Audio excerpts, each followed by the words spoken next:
Shalom, ನಿಮಗೆ ಸಮಾಧಾನವಾಗಲಿ. ದೇವರು ನಿಮ್ಮ ಸಂಗಡವಿದ್ದು ನಿಮ್ಮನ್ನು ಆಶೀರ್ವದಿಸಿ ನಿಮ್ಮನ್ನು ಮುನ್ನಡೆಸಲಿ. ನಾನು ಕ್ರಿಸ್ತನಲ್ಲಿ ಸೇವಕ ಪ್ರಸನ್ನ ಕುಮಾರ್. ಬನ್ನಿ, ಈ ದಿನ ಒಂದು ವಿಷಯವನ್ನ ಧ್ಯಾನಿಸಿಕೊಳ್ಳೋಣ. ಪ್ರಿಯ ದೇವ ಮಗುವೆ, ನಿನ್ನ ಜೀವನದಲ್ಲಿ ಆಶೀರ್ವಾದಗಳು ಬೇಕು ಎಂಬುದಾಗಿ ನೀನು ಬಹಳ ಹಂಬಲಿಸಿದಾಗ್ಯೂ ಸಹ ನಿನ್ನ ಜೀವನದಲ್ಲಿ ಆಶೀರ್ವಾದಗಳು ಬಹಳ ವಿರಳವಾಗಿದ್ದಾವ.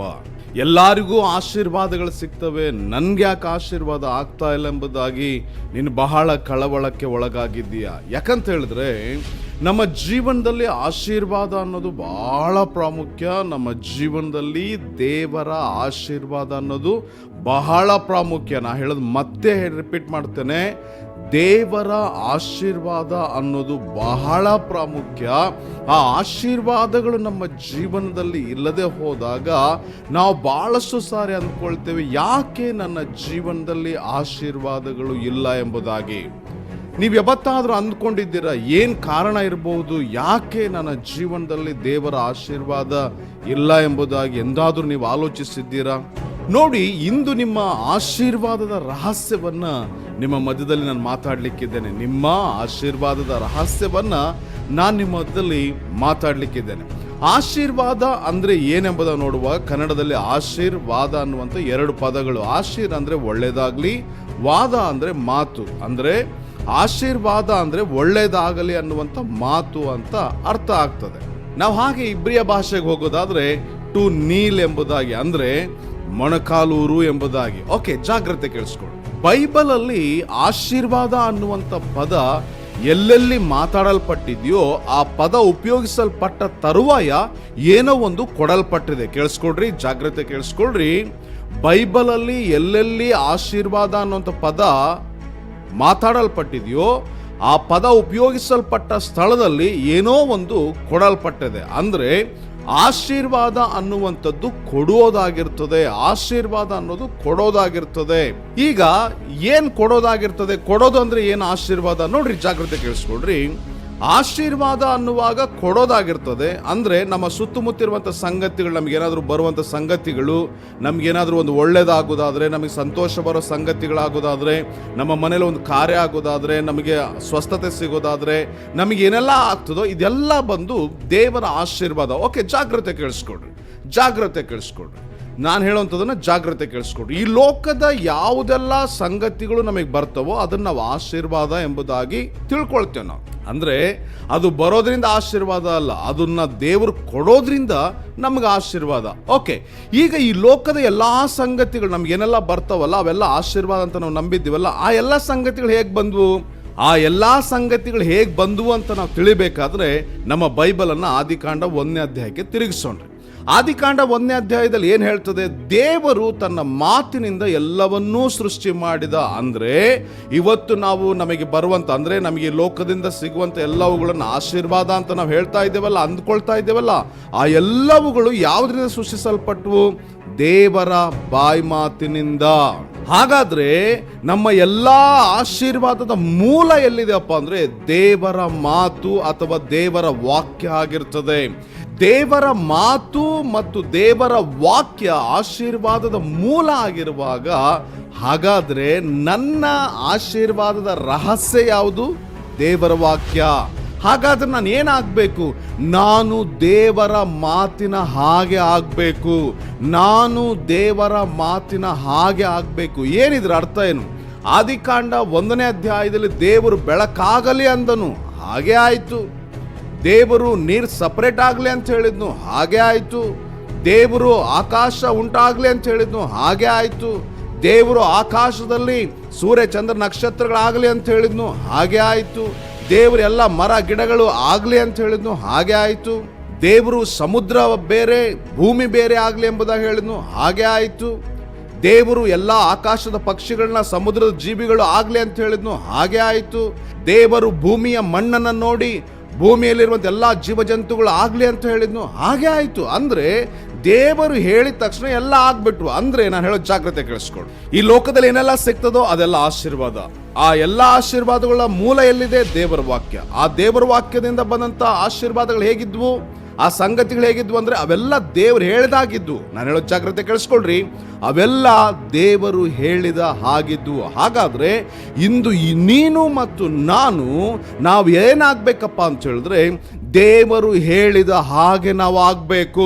ನೀವು ಹೊಸ ಒಡಂಬಡಿಕೆಯಲ್ಲಿ ಬರೋದಾದರೆ, ಹೊಸ ಒಡಂಬಡಿಕೆಯಲ್ಲಿ ನಾನು ಹೇಳೋ ಜಾಗ್ರತೆ ಕೇಳಿಸ್ಕೊಳ್ರಿ. ಹೊಸ ಒಡಂಬಡಿಕೆಯಲ್ಲಿ ಶತಾಧಿಪತಿಯ ಆಳು ರೋಗದಿಂದ ಬಳಲ್ತಿದ್ದಾಗ ಶತಾಧಿಪತಿ ಬಂದು ಬೇಡ್ಕೊಂಡಾಗ ದೇವ್ರು ಹೇಳಿದ್ನು, ಆಯ್ತು ಹೋಗು, ನೀನು ನಂಬಿದಂತೆ ನಿನಗಾಗ್ಲಿ, ಸ್ವಸ್ಥ ಆಗ್ತಾ ಅಂತ ಹೇಳಿದ್ನು. ನೋಡ್ರಿ, ಕೇಳಿಸ್ಕೊಳ್ರಿ, ಆ ರೋಗ ಸ್ವಸ್ಥತೆಯಾಗಿ ಬದಲಾಗ್ಬಿಡ್ತು. ಹಾಗೆ ನೀವು ಕುಷ್ಠರೋಗಿಯನ್ನು ನೋಡ್ರಿ, ಕುಷ್ಠರೋಗಿ ಸಹ ಬಂದು ಯೇಸು ಕ್ರಿಸ್ತನ ಬಳಿಗೆ ಬಂದಾಗ, ನಿನಗೆ ಮನಸ್ಸಿದ್ದು ನಾನು ಶುದ್ಧ ಮಾಡಬಲ್ಲೆ ಎಂಬುದಾಗಿ ಕೇಳಿದಾಗ ಯೇಸು ಕ್ರಿಸ್ತನ್ ಹೇಳಿದ್ದು, ನನಗೆ ಮನಸ್ಸುಂಟು, ನೀನು ಶುದ್ಧನಾಗು ಅಂತೇಳಿ. ಅದೇ ಕ್ಷಣದಲ್ಲಿ ಅವನು ಶುದ್ಧನಾದಂತೆ. ಹಾಗಾದ್ರೆ ಆ ರೋಗ ಸಹ ದೇವರ ಮಾತನ್ನ ಕೇಳ್ತು. ಒಬ್ಬ ಕುರುಡ ಬಂದು ಯೇಸು ಕ್ರಿಸ್ತನ ಬಳಿಗೆ, ದಾವಿದ ಕುಮಾರನೇ ನನ್ನನ್ನು ಕರುಣಿಸು ಎಂಬುದಾಗಿ ಹೇಳಿದಾಗ, ನಿನ್ಗೇನಾಗಬೇಕು ಅಂತ ಕೇಳಿದಾಗ ಯೇಸು ಕ್ರಿಸ್ತನ ಬಳಿಗೆ ಅವನು ಹೇಳ್ತಾನೆ, ನನಗೆ ಕಣ್ಬೇಕು ಕರ್ತನೆ ಅಂತೇಳಿ. ಆಗ ಯೇಸು ಕ್ರಿಸ್ತನ್ ಹೇಳ್ತಾನೆ, ನೀನು ನಂಬಿದಂತೆ ನಿನಗಾಗ್ಲಿ, ಹೋಗು ಅಂತೇಳಿ. ಅದೇ ಕ್ಷಣದಲ್ಲಿ ಅವನಿಗೆ ಕಣ್ಣುಗಳು ಬಂದ್ಬಿಟ್ಟು. ಹಾಗಾದ್ರೆ ಆ ಕುರುಡನು ಸಹ, ಆ ಕುರುಡುತನ ಸಹ ದೇವರ ಮಾತನ್ನ ಕೇಳಿ ಕಣ್ ಬರುವ ಹಾಗೆ ಆಗ್ಬಿಡ್ತು. ಶಿಷ್ಯರು ಮತ್ತು ಯೇಸು ಕ್ರಿಸ್ತನು ದೋಣಿಯಲ್ಲಿ ಹೋಗ್ತಾ ಇದ್ದಾಗ ದೊಡ್ಡ ತೂಫಾನು, ಬಿರುಗಾಳಿ ಎದ್ದಾಗ ಆ ದೊಡ್ಡ ಬಿರುಗಾಳಿಗೆ ಶಾಂತವಾಗುವಂತ ಯೇಸು ಕ್ರಿಸ್ತನು ಹೇಳಿದ ತಕ್ಷಣ ಅದು ಶಾಂತವಾಗ್ಬಿಡ್ತು. ಅದು ಸಹ ದೇವರ ಮಾತನ್ನ ಕೇಳ್ಬಿಡ್ತು. ನೋಡ್ರಿ, ಬೈಬಲ್ ಅಲ್ಲಿ ಆದಂತ ಎಲ್ಲಾ ಅದ್ಭುತಗಳು, ಅತಿಶಯಗಳು ದೇವರ ಮಾತಿನ ಹಾಗೆ ಆದ್ವು. ಅಂದ್ರೆ ಅದು ಬಹಳ ಕೆಟ್ಟೋಗ್ಬಿಟ್ಟಿತ್ತು. ಅವ್ರು ದೇವರ ಮಾತಿನ ಹಾಗಾದ್ವು. ಅವೆಲ್ಲ ಕೆಟ್ಟೋಗ್ಬಿಟ್ಟಿದ್ದು. ರೋಗ ಅನ್ನುವಾಗ ಅದು ಬಹಳ ಕೆಟ್ಟೋಗ್ಬಿಟ್ಟಿದ್ದು. ದೇಹವನ್ನು ಕೆಡಿಸ್ಬಿಟ್ಟಿದ್ದು, ಮನಸ್ಸನ್ನ ಕೆಡಿಸ್ಬಿಟ್ಟಿದ್ದು, ಆತ್ಮವನ್ನ ಕೆಡಿಸ್ಬಿಟ್ಟಿದ್ದು, ಎಲ್ಲವನ್ನೂ ಕೆಡಿಸ್ಬಿಟ್ಟಿದ್ದು. ಆದ್ರೆ ದೇವರ ಮಾತು ಉಚ್ಚರಿಸಲ್ಪಟ್ಟಾಗ ಅವೇನಾದವು? ದೇವರ ಮಾತಿನ ಹಾಗೆ ಆದವು. ಹಾಗಾದ್ರೆ ಪ್ರಿಯ ದೇವ ಮಗುವೆ, ಇವತ್ತು ನಿನ್ನ ಬಳಿಗೆ ಬರೋದೆಲ್ಲ ನಿನ್ನ ಆಶೀರ್ವಾದ ಅಂತ ನಂಬ್ತಾ ಇದೆಯಲ್ಲ, ಆ ಬರುವಂತ ಎಲ್ಲಾ ಸಂಗತಿಗಳು ಎಲ್ಲಿಂದ ಬಂದವು? ದೇವರ ವಾಕ್ಯದಿಂದ ಬಂದವು. ಆ ದೇವರ ವಾಕ್ಯದಿಂದ ಬಂದ ಸಂಗತಿಗಳು ಹೇಗಾದವು? ಅವು ಯಾವ ರೀತಿಯಲ್ಲಿ ಸೃಷ್ಟಿಸಲ್ಪಟ್ಟು? ದೇವರ ಮಾತಿನಿಂದ ಸೃಷ್ಟಿಸಲ್ಪಟ್ಟು, ಮತ್ತೆ ದೇವರು ಹೇಳಿದ ಹಾಗೆ ಅವಾದ್ವು. ಅವು ಇವತ್ತು ನಿನಗೆ ಆಶೀರ್ವಾದವಾಗಿ ಮಾರ್ಪಟ್ಟಿದ್ದಾವೆ. ಹೀಗಿರುವುದರಿಂದ ಹೊಸ ಒಡಂಬಡಿಕೆಯಲ್ಲಿ ಕೆಟ್ಟು ಹೋದವುಗಳು, ಕೊಳೆತು ಹೋದವುಗಳು, ಸತ್ತು ಹೋದವುಗಳು ದೇವರ ಮಾತಿನ ಹಾಗೆ ಬದಲಾಗ್ಬಿಟ್ವು. 2,000 ದೆವ್ವ ಹಿಡಿದಂತ ಒಬ್ಬ ವ್ಯಕ್ತಿಗೆ ಯೇಸು ಕ್ರಿಸ್ತನ್ ಬಿಟ್ಟು ಹೋಗು ಅಂತ ಹೇಳಿದಾಗ ಆ 2,000 ದೆವ್ವಗಳು ಬಿಟ್ಟು ಹೊರಟು ಹೋಗ್ಬಿಟ್ಟು. ಅಂದ್ರೆ ಯೇಸುವಿನ ಮಾತಿನ ಹಾಗವಾಗ್ಬಿಟ್ಟು. ಸತ್ತು ಹೋದಂತ ಯವನಸ್ಥನ ಎಬ್ಬಿಸುವಾಗ ಯವನಸ್ಥನ ಎದ್ದೇಳು ಅಂದಾಗ ಆ ಮಾತಿನ ಹಾಗೆ ಸತ್ತು ಹೋದಂತ ಯವನಸ್ಥನು ಆಗ್ಬಿಟ್ಟ. ಪ್ರಿಯ ದೇವ ಮಗುವೆ, ಜಾಗ್ರತೆ ಕೇಳಿಸ್ಕೊ. ನಮ್ಮ ಜೀವನದ ರಹಸ್ಯವೇ ನೋಡ್ರಿ, ಏನೋ ಒಂದು ಬಂದು ಆಶೀರ್ವಾದ ಪಡ್ಕೊಳ್ಳೋದಕ್ಕೂ ನಾವೇ ಆಶೀರ್ವಾದ ಆಗೋದಕ್ಕೂ ಬಹಳ ವ್ಯತ್ಯಾಸ ಇದೆ. ನಾನು ಹೇಳ್ತೀನಿ, ಮತ್ತೆ ರಿಪೀಟ್ ಮಾಡ್ತೇನೆ, ಏನೋ ಒಂದು ಸಂಗತಿ ಬಂದು ನಮಗೆ ಆಶೀರ್ವಾದ ಕೊಡೋದಕ್ಕೂ ನಾವೇ ಆಶೀರ್ವಾದ ಆಗೋದಕ್ಕೂ ಬಹಳ ವ್ಯತ್ಯಾಸ ಇದೆ. ನೋಡ್ರಿ, ನೀವು ಎಲ್ಲ ಸಂಗತಿಗಳನ್ನ ತಕ್ಕೊಂಡು ನೀವು ಆಶೀರ್ವಿಸಲ್ಪಟ್ಟವರು ಬೇಕಾದ್ರೂ ಆಗ್ಬಹುದು, ಇಲ್ಲ ನೀವೇ ಆಶೀರ್ವಾದವಾಗಿ ಬೇಕಾದ್ರೂ ಮಾರ್ಪಡ್ಬೋದು. ಈ ಎರಡರ ರಹಸ್ಯ ಯಾವುದು? ದೇವರ ವಾಕ್ಯದ ಹಾಗೆ ಆಗೋದು. ದೇವರ ವಾಕ್ಯದ ಹಾಗೆ ಆಗೋದು. ನನ್ನ ಜೀವಿತ ಮತ್ತು ನಿಮ್ಮ ಜೀವಿತ, ನಮ್ಮ ಜೀವಿತ ಕಾಲವೆಲ್ಲ ಒಂದೇ ಸಂಗತಿ ಆಗಿರಬೇಕು. ನಾವು ದೇವರ ಮಾತಿನಂತೆ, ದೇವರ ವಾಕ್ಯದಂತೆ ನಾವು ಆಗ್ಬೇಕಂತ ಹೇಳಿ ನಮ್ಮ ತುಡಿತ, ನಮ್ಮ ತಪನ, ನಮ್ಮ ಎಲ್ಲ ಬಯಕೆ, ನಮ್ಮ ಆಸೆ ನಾವು ದೇವರ ಹಾಗೆ ಆಗ್ಬೇಕೆಂಬುದಾಗಿ ನಾವು ಬಯಸಬೇಕು. ದೇವರು ಹೇಳಿದ ಹಾಗೆ ಬಯಸಬೇಕು. ದೇವರು ಹೇಳಿದ ಹಾಗೆ ಆಗ್ಬೇಕಂತ ಬಯಸಬೇಕು. ದೇವರ ಚಿತ್ತದಂತೆ ನಾವು ಆಗ್ಬೇಕಂತ ಬಯಸಬೇಕು. ಆಗ ನಾನು ಆಶೀರ್ವಾದ ಹೊಂದ್ಕೊಳ್ತೇನೆ, ಮತ್ತೆ ನಾನು ಆಶೀರ್ವಾದವಾಗ್ತೇನೆ. ಪ್ರಿಯ ದೇವ ಮಗುವೆ, ನಿನ್ನ ಮತ್ತು ನನ್ನ ಆಶೀರ್ವಾದ ರಹಸ್ಯ ಯಾವುದು? ದೇವರ ಮಾತು, ದೇವರ ವಾಕ್ಯ ಆಗಿದೆ. ಬರೀ ಬೈಬಲ್ನ ಪಕ್ಕದಲ್ಲಿ ಇಟ್ಕೊಂಡು, ಬೈಬಲ್ನ ಎತ್ಕೊಂಡು, ಬೈಬಲ್ನ ತಿರುಗಾಡೋದ್ರಿಂದ ಆಶೀರ್ವಾದ ಆಗೋದಿಲ್ಲ.